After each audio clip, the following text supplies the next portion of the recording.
Hola a todos, que el Señor les bendiga. Sean muy bienvenidos los hermanos de nuestra iglesia, los hermanos del local de Maile y también todo amigo, todo hermano que pueda apartar un momento para ver este pequeño video. Sean todos muy bienvenidos a una nueva clase de escuela dominical. Y el día de hoy, como cada domingo, quiero invitarlos a que puedan buscar sus Biblias para que juntos podamos leer la palabra de nuestro Dios y así buscar nuestra base bíblica. Y esta se va a encontrar en el libro de Esdras, capítulo 7, versículo 10. Y si ya lo encontraste o por alguna razón no puedes tener tu Biblia cerca, quiero invitarte a que podamos dar lectura a la palabra de nuestro Dios en el nombre del Padre, del Hijo y del Espíritu Santo. Y dice así: porque había preparado su corazón para inquirir la ley de Jehová y para cumplirla, y para enseñar en Israel sus estatutos y decretos. Tú puedes ver que aquí falta algo, y yo dejé aquí un espacio y es a propósito, porque el día de hoy vamos a hablar acerca de un personaje que es muy importante en la historia de Israel, y ese personaje es el siguiente. Es Esdras. Y es por eso que la base bíblica nos hablaba de Esdras. Y vamos a ver algo acerca de quién era Esdras y por qué es tan importante. Aquí tú puedes ver algo muy breve, muy pequeño acerca de algunas cosas importantes que él hizo. Contarte que él era descendiente de Aarón, por lo tanto era sacerdote, descendía de la línea sacerdotal, pero también era escriba. Esdras estaba entre todas las personas que habían sido llevadas cautivas. ¿Te acuerdas que hace un tiempo, hace algunas clases atrás, cuando vimos algo de los reyes, finalmente yo te expliqué que la consecuencia del pecado de todos estos reyes, pero también de Israel, de ambos reinos, había producido que ellos fuesen sacados de su tierra natal, del reino de Israel, y fuesen llevados tanto a Asiria como también a Babilonia. Bueno, Esdras era y estaba dentro del grupo de los que habían sido llevados cautivos, es decir, había salido lejos de su ciudad natal, de su tierra, de su patria. Él estaba allá cuando él pide autorización para que se le permita retornar. A todo esto aquí tú puedes leer que dice segundo viaje o segundo regreso, y es porque antes ya había ocurrido otro regreso por otra persona. Pero podemos ver que él solicita al rey y se le autoriza poder regresar. Y aparte de esto, es que él estaba o se le da autoridad para reorganizar sobre la base de la ley de Moisés la comunidad que ya había retornado. Ya, que habían retornado del exilio. O sea, él vendría siendo como eh, el líder que iba nuevamente a reorganizar todo esto, pero que no iba a ser sobre cualquier ley, sino que iba a ser sobre la ley del Dios. También, bueno, aquí como dato extra se nos menciona que Edras no simplemente se fue con esa misión para su regreso, sino que también se devolvieron los utensilios del templo, que estos habían sido robados o sacados de ahí cuando llegaron los babilonios a conquistarlos, y también aparte del tesoro del rey Atajerjes en esta ocasión, se le entregó plata y oro. O sea, Edras no fue regresando con poquito, sino que regresó con harto.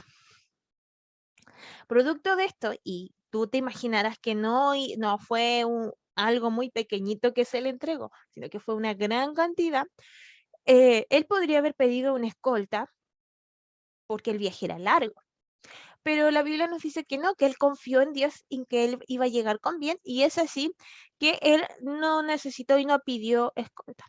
Pero más que eso, más que contarte acerca de la fe o de la confianza que tuvo Edras, lo cual es muy destacable, sin duda alguna, en este día nuestro aprendizaje se va a centrar en lo que leíamos en nuestra base bíblica. Y quiero que podamos volver una vez más y aquí podemos encontrar tres elementos principales en esta base bíblica. Nos dice que Esdras había preparado su corazón. Otras versiones nos dicen que se había dedicado a estudiar por completo. ¿Ya? O sea, no fue simplemente que él dijo, oh, yo voy a leer, voy a echar una ojeadita a unos libros, sino que él se había dedicado a estudiar profundamente. ¿Ya? Y esto no simplemente era para que él, para para que su mente o para un estudio propio o personal, para nada, sino que este estudio era también para cumplir la ley. Es más, era también para enseñarla. Entonces podemos ver tres elementos importantes o tres palabras claves en esta ocasión, que es estudiar, para cumplir y para enseñar.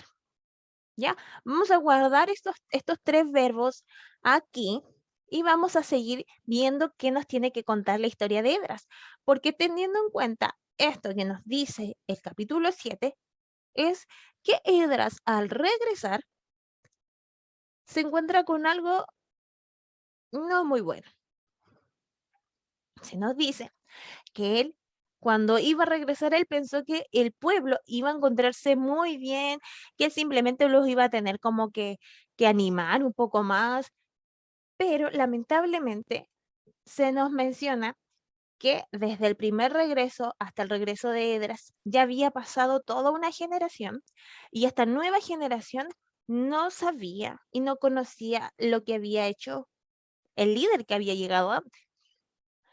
Y lamentablemente habían desviado su corazón y estaban incumpliendo la ley de Dios, como por ejemplo casarse con mujeres que no pertenecían a Israel y que ya vemos que esto había producido grandes efectos en el pasado, como por ejemplo con Salomón. Entonces, ¿qué hizo Esdras? Esdras se humilla fervientemente en una oración tan especial que conmueve a todos los que estaban ahí y pide primero perdón por él, pero también pide perdón por la nación, por los pecados que ellos estaban cometiendo. Así que ellos se comprometen y se conmueven ante la oración y ante las súplicas de Esdras y ellos le dicen, bueno, todas las medidas o las reformas que tú vayas a hacer, nosotros te vamos a apoyar. Es así como Esdras ordena toda esta situación con los matrimonios mixtos que habían y 12 años más tarde, luego de todo eso que él hace, que lo podemos ver en el capítulo 9, lo encontramos que él regresa a Jerusalén.